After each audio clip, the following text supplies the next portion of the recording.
ನಮಸ್ಕಾರ ಎಲ್ಲರಿಗೂ ಸಾಯಿಸ್ ಕಿಚನಿಗೆ ಸ್ವಾಗತ. ಇವತ್ತು ಸಜ್ಜಿಗೆ ಅಥವಾ ಕೇಸರಿ ಬಾತು ಮಾಡೋದು ಹೇಗೆ ಅಂತ ನೋಡೋಣ.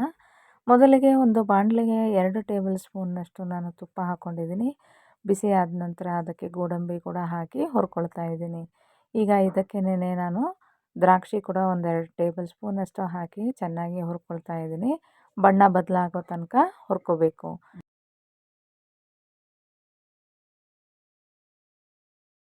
ಈಗ ಇದನ್ನು ನಾನು ಒಂದು ಬಟ್ಲಿಗೆ ತೆಗೆದಿಟ್ಕೊಳ್ತಾ ಇದ್ದೀನಿ. ಇದೇ ತುಪ್ಪಕ್ಕೇನೆ ನಾನು 1 ಲೋಟ ಚಿರೋಟಿ ರವೆನ ಹಾಕ್ತಾ ಇದ್ದೀನಿ. 1 ಲೋಟ ಚಿರೋಟಿ ರವೆ ತೊಗೊಂಡ್ರೆ 1 ಲೋಟದಷ್ಟು ತುಪ್ಪ ತೊಗೋಬೇಕಾಗತ್ತೆ. ತುಪ್ಪ ತೊಗೋಬೋದು ಅಥವಾ ಎಣ್ಣೆನಲ್ಲೂ ಕೂಡ ಮಾಡ್ಕೋಬೋದು. ಇಲ್ಲ ಅರ್ಧ ಲೋಟ ತುಪ್ಪ, ಅರ್ಧ ಲೋಟ ಎಣ್ಣೆನೂ ತೊಗೋಬೋದು. ನೀವು ಯಾವ ಲೋಟದಲ್ಲಿ ಅಳತೆ ತೊಗೊಂಡಿರ್ತೀರೋ ಅದೇ ಲೋಟದಲ್ಲೇನೆ ತೊಗೋಬೇಕಾಗತ್ತೆ.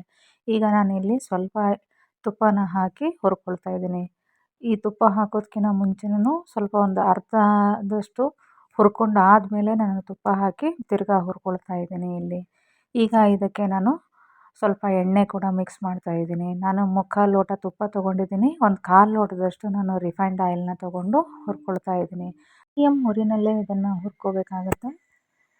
ಚೆನ್ನಾಗಿ ಹುರ್ಕೋಬೇಕು. ಘಮ ಬರೋ ತನಕನೂ ಹುರ್ಕೋಬೇಕಾಗತ್ತೆ.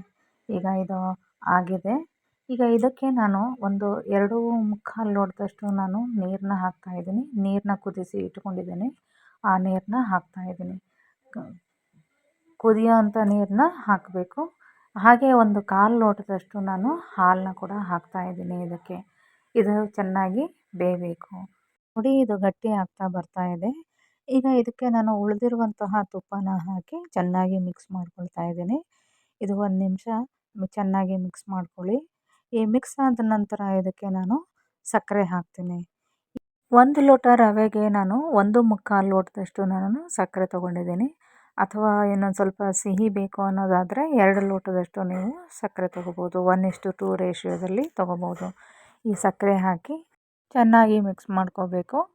ಇದು ಒಂದು ಸ್ವಲ್ಪ ಸಕ್ಕರೆ ಹಾಕಿದ ತಕ್ಷಣ ಅಳಕಾದಂಗೆ ಆಗುತ್ತೆ, ನೀರಾದಂಗೆ ಆಗುತ್ತೆ. ಅದು ಒಂದು 5 ನಿಮಿಷ ಬಿಟ್ಟ ತಕ್ಷಣ ಇದೊಂದು ಸ್ವಲ್ಪ ಗಟ್ಟಿ ಆಗುತ್ತೆ.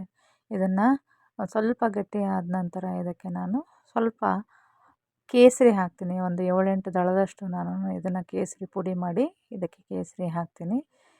ಕೇಸರಿ ಹಾಕಿದ ನಂತರ ಒಂದು ಅರ್ಧ ಸ್ಪೂನ್ನಷ್ಟು ನಾನು ಏಲಕ್ಕಿ ಪುಡಿನ ಹಾಕ್ಕೊಂಡು ಚೆನ್ನಾಗಿ ಮಿಕ್ಸ್ ಮಾಡ್ಕೊಳ್ತೀನಿ.